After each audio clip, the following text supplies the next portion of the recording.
ವಿರಾಮದ ಬಳಿಕ ಮತ್ತೆ ಸ್ವಾಗತ. ಮುಂದುವರೆದು ವಾದ ಪ್ರತಿವಾದ. ಅಲ್ಲಿಂದ ಕೇಸ್ ಫೈಲ್ ಇಲ್ಲಿಗೆ ವರ್ಗಾವಣೆ ಮಾಡಲಾಗಿದೆ. ಆರೋಪಿಯನ್ನ ಪ್ರೊಡ್ಯೂಸ್ ಮಾಡಬೇಕು. ಹೀಗಾಗಿ ಜಾಮೀನು ಇನ್ನೂ ಅರ್ಜಿ ಬಾಕಿ ಇದೆ. ಒಂದು ಜಾಮೀನು ಅರ್ಜಿ, ಎರಡು ಕೋರ್ಟ್ನಲ್ಲಿ ಹೇಗೆ ವಿಚಾರಣೆ ಮಾಡ್ತಾರೆ. ಅಲ್ಲಿಂದ ಕೇಸ್ ಫೈಲ್ ಇಲ್ಲಿಗೆ ವರ್ಗಾವಣೆ ಮಾಡಲಾಗಿದೆ. ನೋಡಿ, ಒಂದೊಂದೇ ವಿಚಾರವನ್ನು ಇಲ್ಲಿ ಪ್ರಸ್ತಾಪ ಮಾಡ್ತಾ ಇದ್ದಾರೆ. ಆರೋಪಿಯನ್ನು ಪ್ರೊಡ್ಯೂಸ್ ಮಾಡಬೇಕಾಗತ್ತೆ ನ್ಯಾಯಾಧೀಶರ ಮುಂದೆ. ಹೀಗಾಗಿ ಜಾಮೀನು ಇನ್ನೂ ಕೂಡ ಅರ್ಜಿ ಬಾಕಿ ಇದೆ. ಜಾಮೀನು ಅರ್ಜಿ ಇನ್ನೂ ಕೂಡ ಬಾಕಿ ಇದೆ ಅಂತ ಇಲ್ಲಿ ಉಲ್ಲೇಖ ಮಾಡ್ತಾರೆ. ನ್ಯಾಯಾಧೀಶರು ಪ್ರಶ್ನೆ ಮಾಡ್ತಾರೆ, ಹಿಂಗಿದೆ ಅಂತ ಹೇಳಿ. ಇದೆಲ್ಲವನ್ನು ಗಮನಿಸ್ತಾ ಹೋದರೆ ಬಹುತೇಕ ಇವತ್ತು CT ರವಿ ಅವರಿಗೆ ಜಾಮೀನು ಸಿಗುವಂಥ ಸಾಧ್ಯತೆಗಳಿದ್ದಾವೆ ಅನ್ನೋದ್ರ ಬಗ್ಗೆ ಆಲೋಚನೆ ಮಾಡೋದು ಕೂಡ ಭಾಳ ಕಷ್ಟ. ಸದ್ಯಕ್ಕಂತೂ ಭಾರಿ ಕುತೂಹಲ ಇದೆ, ಇವತ್ತು ಜಾಮೀನು ಆಗತ್ತಾ ಇಲ್ವಾ ಅನ್ನೋದು. ನೋಡಿ, ಬೇಲೇಬಲ್ ಪ್ರಕರಣಗಳಲ್ಲಿ ತನಿಖಾಧಿಕಾರಿ ಬೇಲ್ ನೀಡಬಹುದಾಗಿದೆ, ಇಲ್ಲವೇ ಮ್ಯಾಜಿಸ್ಟ್ರೇಟ್ ಜಾಮೀನನ್ನು ನೀಡಬಹುದು ಬೇಲೇಬಲ್ ಪ್ರಕರಣಗಳಲ್ಲಿ. ಆದರೆ ಇವರು ಅಲ್ಲಿ ಅರ್ಜಿ ಹಾಕಿ ಇಲ್ಲಿಗೆ ಯಾಕೆ ಬಂದರು, ಅಲ್ಲಿ ಅರ್ಜಿ ಹಾಕಿ ಇಲ್ಲೇ ಯಾಕೆ ಬಂದರು? ಬೇಲೇಬಲ್ ಪ್ರಕರಣಗಳಲ್ಲಿ ತನಿಖಾಧಿಕಾರಿ ಬೇಲ್ ನೀಡಬಹುದು, ಇಲ್ಲವೇ ಮ್ಯಾಜಿಸ್ಟ್ರೇಟ್ ಜಾಮೀನನ್ನು ಕೊಡಬಹುದು. ಆದರೆ ಇವರು ಅಲ್ಲಿ ಅರ್ಜಿ ಹಾಕಿ ಇಲ್ಲಿಗೆ ಯಾಕೆ ಬಂದರು,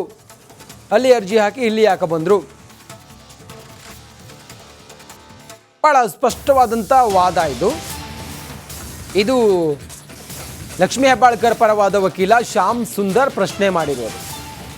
ಬೇಲೇಬಲ್ ಪ್ರಕರಣಗಳಲ್ಲಿ ತನಿಖಾಧಿಕಾರಿ ಬೇಲ್ ನೀಡಬಹುದು, ಕೊಡಬಹುದು, ಇಲ್ಲವೇ ಮ್ಯಾಜಿಸ್ಟ್ರೇಟ್ ಜಾಮೀನನ್ನು ಕೊಡಬಹುದು. ಇವರು ಅಲ್ಲಿ ಅರ್ಜಿ ಹಾಕಿ ಇಲ್ಲಿಗೆ ಯಾಕೆ ಬಂದರು ಅಂಥೇಳಿ ಶ್ಯಾಮ್ ಸುಂದರ್ ಪ್ರಶ್ನೆ ಮಾಡ್ತಾ ಇದ್ದಾರೆ. ಮುಂದುವರೆದು ವಾದ ಪ್ರತಿವಾದವನ್ನು ಗಮನಿಸ್ತಾ ಇದ್ದೀವಿ. ಮೊದಲು ಮ್ಯಾಜಿಸ್ಟ್ರೇಟ್ ಕೋರ್ಟ್ ಬೇಲ್ ಅರ್ಜಿಯನ್ನು ತಿರಸ್ಕರಿಸಬೇಕು, ಆಗ ಸೆಷನ್ಸ್ ನ್ಯಾಯಾಲಯಕ್ಕೆ ಬರಬೇಕು. ಅದನ್ನು ಬಿಟ್ಟು ಎರಡು ದೋಣಿಯಲ್ಲಿ ಕಾಲಿಡಬೇಡಿ. ಮೊದಲು ಮ್ಯಾಜಿಸ್ಟ್ರೇಟ್ ಕೋರ್ಟ್ ಬೇಲ್ ಅರ್ಜಿಯನ್ನು ತಿರಸ್ಕರಿಸಬೇಕು, ಆಗ ಸೆಷನ್ಸ್ ನ್ಯಾಯಾಲಯಕ್ಕೆ ಬರಬೇಕು. ಶ್ಯಾಮ್ ಸುಂದರ್ ಪ್ರಶ್ನೆ ಮಾಡಿದ್ದಾರೆ ನೋಡಿ, ಲಕ್ಷ್ಮೀ ಹೆಬ್ಬಾಳ್ಕರ್ ಪರವಾದ ವಕೀಲರು. ಅದನ್ನು ಬಿಟ್ಟು ಎರಡು ದೋಣಿಯಲ್ಲಿ ಕಾಲಿಡಬೇಡಿ ಹಿಂಗಂಥೇಳಿ ವಾದವನ್ನು ಮಾಡ್ತಾ ಇದ್ದಾರೆ. ಇಲ್ಲಿ ಸೆಷನ್ಸ್ ನ್ಯಾಯಾಲಯಕ್ಕೆ ಬರಬೇಕು, ಮೊದಲು ಮ್ಯಾಜಿಸ್ಟ್ರೇಟ್ನಲ್ಲಿ ಇದು ವಿಚಾರ ಬರಬೇಕು, ಆನಂತರ ಸೆಷನ್ಸ್ ಕೋರ್ಟ್ಗೆ ಬರಬೇಕು. ಎರಡು ದೋಣಿಯಲ್ಲಿ ಕಾಲಿಡಬೇಡಿ ಅಂಥೇಳಿ ಶ್ಯಾಮ್ ಸುಂದರ್ ಹೇಳಿದ್ದಾರೆ. ಒಟ್ಟಾರೆ ವಾದ ಪ್ರತಿವಾದ ಜೋರಾಗಿ ನಡೀತಾ ಇದೆ. ಲಕ್ಷ್ಮೀ ಹೆಬ್ಬಾಳ್ಕರ್ ಪರವಾದ ವಕೀಲ ಶ್ಯಾಮ್ ಸುಂದರ್ ಅವರು ಕೆಲ ಪ್ರಶ್ನೆಗಳನ್ನು ಮುಂದಿಡ್ತಾ ಇದ್ದಾರೆ.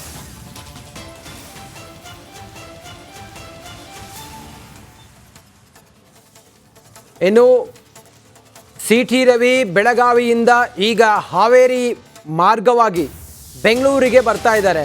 ಈ ಸದ್ಯಕ್ಕೆ ಹಾವೇರಿಯಲ್ಲಿ ಅವರು ಬರ್ತಾ ಇದ್ದಾರೆ. ನಮ್ಮ ಪ್ರತಿನಿಧಿ ಮಾರುತಿ ಒಂದು ಪ್ರತ್ಯಕ್ಷ ವರದಿಯನ್ನು ನೀಡಿದ್ದಾರೆ, ಬನ್ನಿ ನೋಡೋಣ. ಜಯವಾಗಲಿ ಅಂತ ಹೇಳಿ ಇದೀಗ ಹಾವೇರಿ ಜಿಲ್ಲೆಯ ಜಿಲ್ಲಾಧ್ಯಕ್ಷ ಅರುಣ್ಕುಮಾರ್ ಪೂಜಾರ್ ಮತ್ತು ಬೆಂಬಲಿಗರು ಈಗ ಬರ್ತಿರುವಂಥ CT ರವಿ ಅವರ ಕಾರ್ಗಳ ಹಿಂದೆ ನಮ್ಮ ಕಾರ್ಗಳು ಹೋಗ್ತವೆ, ಅವರಿಗೆ ನಮ್ಮ ಬೆಂಬಲ ಇದೆ ಅನ್ನುವಂಥ ವಿಚಾರವನ್ನು ತಿಳಿಸ್ಕೊಂತ ಸದ್ಯಕ್ಕೆ ನೋಡ್ತಾ ನಾನು ಇವತ್ತು ಹಾವೇರಿಯ ಶಿಗ್ಗಾಂವಿ ಮತ್ತು ಬಂಕಾಪುರ ಮಧ್ಯೆ ಇರ್ತಕ್ಕಂತಹ ಟೋಲ್ಗೇಟ್ ಹತ್ರ ಇದ್ದೇನೆ. ಆ ಟೋಲ್ಗೇಟ್ನಲ್ಲಿ ಇದೀಗ CT ರವಿ ಅವರು ಇದೇ ಮಾರ್ಗವಾಗಿ ಬೆಳಗಾವಿ ಮತ್ತು ಧಾರವಾಡ, ಹುಬ್ಬಳ್ಳಿ ಹಾಗೂ ಹಾವೇರಿ ಮಾರ್ಗವಾಗಿ ಹೋಗುವಂಥ ವಿಚಾರ ಈಗ. ಹೀಗಾಗಿ ಪೊಲೀಸ್ಗಳು ಕೂಡ ಸಾಕಷ್ಟು ಜನರಲ್ಲಿ ಬಂದಿದ್ದು, ವ್ಯಾನ್ಗಳು ಕೂಡ ಬಂದಿರುವಂಥದ್ದು. ಏನಾದರೂ ಗಲಾಟೆ ಆದರೆ ಅರೆಸ್ಟ್ ಮಾಡೋ ಮುಖಾಂತರ ಅವ್ರನ್ನ ತಡೆಯುವ ಕೆಲಸ ಮಾಡುವಂಥ ವಿಚಾರವಾದಂಥದ್ದು. ಸದ್ಯಕ್ಕೀಗ ಅರುಣ್ಕುಮಾರ್ ಪೂಜಾರ್ ಕೂಡ ನನ್ನ ಜೊತೆಗಿದ್ದಾರೆ, ಅವ್ರದ್ದು ಮಾತಾಡ್ತಾ ಹೋಗ್ತೀನಿ. ಯಾಕಂದರೆ ಅವ್ರ ಜೊತೆಗೆ ನಾವಿದ್ದೇವೆ. ಸತ್ಯಕ್ಕೆ ಜಯವಾಗಲಿ ನಾವು ಮಾತುಕೊಂಡು ಹೇಳ್ತಾ ಇದ್ದಾರೆ. ಸರ್, ಈಗ ಈ ಒಂದು ಘಟನೆ ನಡೆದಿರುವಂಥದ್ದು ಏನು ಹೇಳ್ತೀರಿ ಬಗ್ಗೆ? ಸರ್, ನಿನ್ನೆ ನಡೆದಂಥ ಘಟನೆ ಭಾಳ ದುರದೃಷ್ಟಕರ. ಇವತ್ತು ಏನು ಮಾತನಾಡಿದ್ದಾರೆ ಸಭಾಪತಿಗಳು ಬೆಳಗ್ಗೆ ಪ್ರೆಸ್ ಮೀಟ್ ಮಾಡಿ ಕ್ಲಿಯರಾಗಿ ಹೇಳಿದ್ದಾರೆ. CT ರವಿ ಅವ್ರದ್ದು ಏನು ತಪ್ಪಿಲ್ಲ ಅನ್ನೋದನ್ನು ಈಗ ಸ್ಪಷ್ಟವಾಗಿ ಅವರೇ ಪ್ರೆಸ್ ಮೀಟ್ ಮಾಡೋ ಮೂಲಕ ಹೇಳಿದ್ದಾರೆ. ಇವತ್ತು ಕಾಂಗ್ರೆಸ್ ಸರ್ಕಾರ ಇವತ್ತೇನು ಈ ಸರ್ಕಾರದಲ್ಲಿ ಗುಂಡಾ ಸರ್ಕಾರ ಆಗಿದೆ. ಇವತ್ತು ನಮ್ಮೊಬ್ಬ ಶಾಸಕರನ್ನು ಇವತ್ತು ಕಾನೂನಾತ್ಮಕವಾಗಿ ಒಬ್ಬ ಶಾಸಕರನ್ನು ಬಂಧಿಸಬೇಕಾದ್ರೆ ಅವ್ರಿಗೆ ಅವಕಾಶ ಇಲ್ಲ ಸರ್ಕಾರಕ್ಕೆ. ಯಾಕಂದರೆ 40 ದಿನಗಳ ಕಾಲ ಅವರು ಅರ್ಜಿಯನ್ನು ಕೊಟ್ಟು ಆಮೇಲೆ ಅದನ್ನು ಬಂಧಿಸಕ್ಕಂಥದ್ದು ಒಂದು ಕಾನೂನಲ್ಲಿ ವ್ಯವಸ್ಥೆ ಇದೆ, ಸುಪ್ರೀಂ ಕೋರ್ಟ್ ಗೈಡ್ಲೈನ್ ಇದೆ. ಇವತ್ತು ಒಬ್ಬ ಶಾಸಕನನ್ನು ಕಾನೂನನ್ನು ಉಲ್ಲಂಘನೆ ಮಾಡಿ ಬಂಧಿಸಿ ರಾತ್ರಿಯೆಲ್ಲ ಪೊಲೀಸರೇ ಇವತ್ತು ಹೊಡೆದಿದ್ದಾರೆ ಅಂತಂದೇಳಿ ಮಾಹಿತಿ ಇದೆ. ಅವರಿಗೆ ತಲೆ ಪೆಟ್ಟಾಗಿದೆ, ಕೋಲಿಲೆ ಹೊಡೆದಿದ್ದಾರೆ. ಇವತ್ತು ನಮ್ಮ ಶಾಸಕರ ಮೇಲೆ ಹಲ್ಲೆಯನ್ನು ಮಾಡಿರ್ತಕ್ಕಂಥದ್ದನ್ನು ಹಾವೇರಿ ಜಿಲ್ಲಾ ಭಾರತೀಯ ಜನತಾ ಪಾರ್ಟಿ ತೀವ್ರವಾಗಿ ಖಂಡಿಸ್ತಾ ಇದೆ. ಇವತ್ತು ನಮ್ಮ ರಾಜ್ಯಾಧ್ಯಕ್ಷರ ಸೂಚನೆಯಂತೆ ಈಗೇನು ಬೇಲ್ ಆಗಲಿಲ್ಲ ಅಲ್ಲಿ ಬೆಳಗಾವಿಯಲ್ಲಿ, ಇವತ್ತು ಬೆಂಗಳೂರಿಗೆ ಕೊಂಡೊಯ್ತಾ ಇದ್ದಾರೆ ರಸ್ತೆ ಮುಖಾಂತರ ಅಂದಾಗ ಅವರಿಗೆ ಭಾರತೀಯ ಜನತಾ ಪಾರ್ಟಿ ಸಿ.ಟಿ. ರವಿ ಅವ್ರ ಪರವಾಗಿ ಇದೇ ಕಾರ್ಯಕರ್ತರು ಅವ್ರ ಜೊತೆಗಿದ್ದಾರೆ ಅನ್ನೋದನ್ನು ಒಂದು ಸಂದೇಶವನ್ನು ಸಾರಬೇಕು. ಅವ್ರ ಸತ್ಯಕ್ಕೆ ಜಯವಾಗಲಿ ಅಂತ ಒಂದು ಘೋಷಣೆಯನ್ನು ಕೂಗಬೇಕು ಅಂತಂದೇಳಿ ಹಾವೇರಿ ಜಿಲ್ಲಾ ಬಾರ್ಡ್ರಿಂದ ಹಿಡಿದು ನಾವು ದಾವಣಗೆರೆ ಜಿಲ್ಲಾ ಬಾರ್ಡ್ವರೆಗೆ ನಾವು ನಮ್ಮ ಹಾವೇರಿ ಜಿಲ್ಲೆಯ ಕಾರ್ಯಕರ್ತರು ನಮ್ಮೆಲ್ಲ ಮುಖಂಡರು ನಾವು ಅವ್ರ ಜೊತೆಗೆ ಹೋಗ್ತೀವಿ. ಎಷ್ಟು ಕಾರ್ಗಳು ಹೋಗ್ತಾ ಇದಾವೆ ಅವ್ರ ಜೊತೆಗೆ ಅಂತ ಸರ್? ಈಗ ನಾವು ಈಗ ಸಡನ್ನಾಗಿ ನಮಗೆ ಕಾಲ್ ಬಂದಿರೋದ್ರಿಂದ ಈಗ ನಾವು ಒಂದು 25-30 ಗಾಡಿ ನಾವು ಈಗ ಬರೋಕ್ಕೆ ಕೇಳಿದ್ದೇವೆ. ಹೋಗ್ತಾ ಹಂಗೆ ನಮಗೆ ರಾಣೆಬೆನ್ನೂರು ಬ್ಯಾಡಗಿ ಅಲ್ಲೆಲ್ಲ ಜೈನ್ ಹಾಕ್ಯಂತ ಹೋಗ್ತಾರೆ. ಇವತ್ತು ನಮ್ಮ ಬಾರ್ಡರ್ ದಾಟರು ಒಂದು 50 ಗಾಡಿಯಲ್ಲಿ ಅವ್ರಿಗೆ ಬೆಂಬಲ ಕೊಡ್ತಕ್ಕಂಥ ವ್ಯವಸ್ಥೆನ ನಾವು ಮಾಡ್ತೀವಿ. ಏನಂತಂದರೆ ಸಿ.ಟಿ. ರವಿ ಅವರನ್ನ ಇದೇ ಒಂದು ರಸ್ತೆಯಲ್ಲಿ ತೆಗೆದುಕೊಂಡು ಬರ್ತಾರೆ, ಅವರಿಗೆ ನಾವು ಬೆಂಬಲ ನೀಡ್ತೀವಿ. ಸತ್ಯಕ್ಕೆ ಜಯವಾಗಲಿ, ಸತ್ಯಕ್ಕೆ ಸಾವಿಲ್ಲ ಅನ್ನುವಂಥ ಮಾತನ್ನು ಅರುಣ್ ಕುಮಾರ್ ಪೂಜಾರಿ ಹೇಳ್ತಿರುವಂಥದ್ದು. ಅವ್ರ ಜೊತೆಗೆ ಇಲ್ಲಿಂದ ದಾವಣಗೆರೆ ಬಾರ್ಡರ್ವರೆಗೂ ಮುಟ್ಟಿಸುವಂಥ ಕೆಲಸವನ್ನು ಕೂಡ ಮಾಡ್ತೇವೆ. ಯಾವುದೇ ಕಾರಣಕ್ಕೂ ಸಿ.ಟಿ. ಅವರು ತಪ್ಪು ಮಾಡಿಲ್ಲ ಅಂತಕ್ಕಂಥ ಮಾತನ್ನು ಅರುಣ್ ಕುಮಾರ್ ಪೂಜಾರಿ ಹೇಳ್ತಿರುವಂಥದ್ದು. ಕ್ಯಾಮರಾ ಶಂಕರ್ ಜೊತೆ ಮಾರುತಿ BM, ರಿಪಬ್ಲಿಕ್ ಕನ್ನಡ, ಹಾವೇರಿ.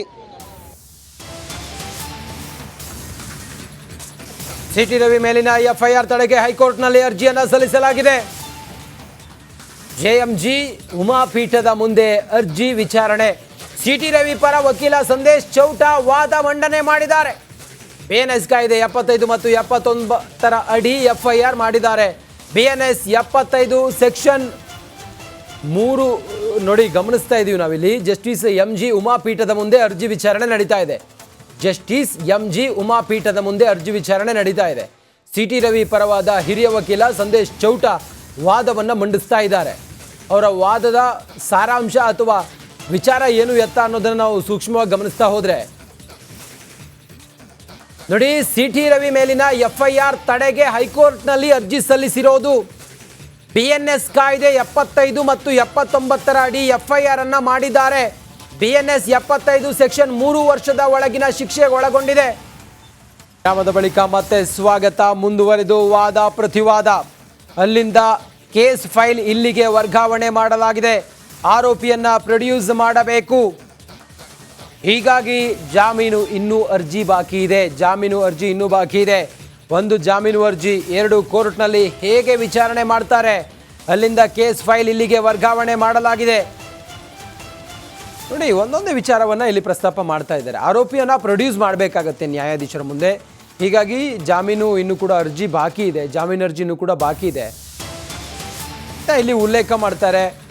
ನ್ಯಾಯಾಧೀಶರು ಪ್ರಶ್ನೆ ಮಾಡ್ತಾರೆ, ಹಿಂಗಿಂಗಿದೆ ಅಂತ ಹೇಳಿ. ಇದೆಲ್ಲವನ್ನು ಗಮನಿಸ್ತಾ ಹೋದರೆ ಬಹುತೇಕ ಇವತ್ತು ಸಿ.ಟಿ. ರವಿ ಅವರಿಗೆ ಜಾಮೀನು ಸಿಗಬಹುದಾ, ಸಿಗುವಂಥ ಸಾಧ್ಯತೆಗಳಿದ್ದಾವ ಅನ್ನೋದ್ರ ಬಗ್ಗೆ ಆಲೋಚನೆ ಮಾಡೋದು ಕೂಡ ಬಹಳ ಕಷ್ಟ. ಸದ್ಯಕ್ಕಂತೂ ಭಾರಿ ಕುತೂಹಲ ಇದೆ, ಇವತ್ತು ಜಾಮೀನು ಆಗತ್ತಾ ಇಲ್ವಾ ಅನ್ನೋದು. ನೋಡಿ, ಬೇಲೇಬಲ್ ಪ್ರಕರಣಗಳಲ್ಲಿ ತನಿಖಾಧಿಕಾರಿ ಬೇಲ್ ನೀಡಬಹುದಾಗಿದೆ, ಇಲ್ಲವೇ ಮ್ಯಾಜಿಸ್ಟ್ರೇಟ್ ಜಾಮೀನನ್ನು ನೀಡಬಹುದು ಬೇಲೇಬಲ್ ಪ್ರಕರಣಗಳಲ್ಲಿ. ಆದರೆ ಇವರು ಅಲ್ಲಿ ಅರ್ಜಿ ಹಾಕಿ ಇಲ್ಲಿಗೆ ಯಾಕೆ ಬಂದರು, ಅಲ್ಲಿ ಅರ್ಜಿ ಹಾಕಿ ಇಲ್ಲೇ ಯಾಕೆ ಬಂದರು? ಬೇಲೇಬಲ್ ಪ್ರಕರಣಗಳಲ್ಲಿ ತನಿಖಾಧಿಕಾರಿ ಬೇಲ್ ನೀಡಬಹುದು, ಇಲ್ಲವೇ ಮ್ಯಾಜಿಸ್ಟ್ರೇಟ್ ಜಾಮೀನನ್ನು ಕೊಡಬಹುದು.